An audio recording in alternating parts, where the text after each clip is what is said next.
going into these latest talks then, what would you say is the feeling from people there in Tehran and, of course, right across the country? Yeah, Stuart, from the point of view of the Iranian people, they've been disappointed so many times. They've been made promises let down so many times, not just by their own governments, but in their views, by the Western governments. They're very cynical that a group of politicians can get together in Vienna and hammer out an agreement that will benefit them. So the people aren't very optimistic.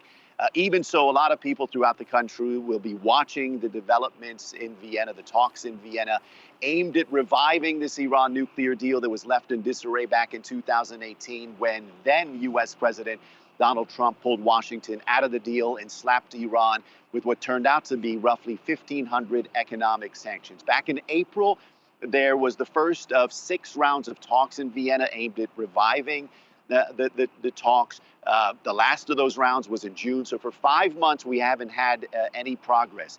Where we have seen progress and advancements is in Iran's nuclear program. In response to Washington pulling out of the deal and slapping them with sanctions, they've advanced their program. They're increasing their stockpile of enriched uranium, enriching uranium at levels of 60% purity, using advanced centrifuges. So their strategy against Washington and the West is very clear.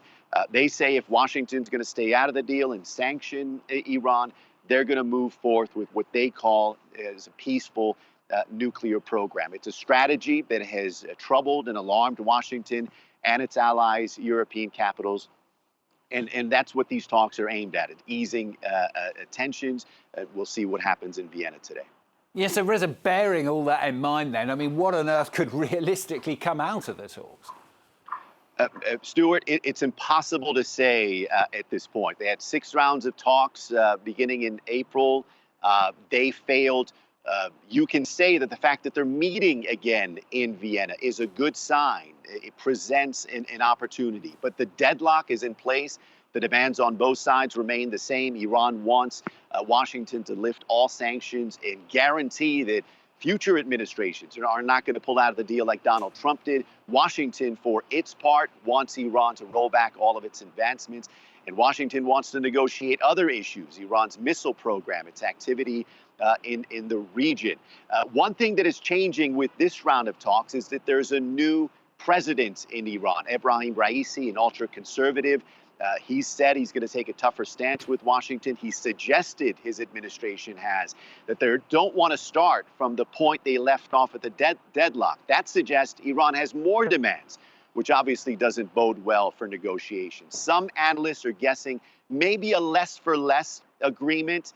Temporary agreement is the most likely scenario that could ease tensions and buy them some more time. But a lot of unanswered questions. We'll see if some of those questions will begin to be answered today. Reza, thanks very much.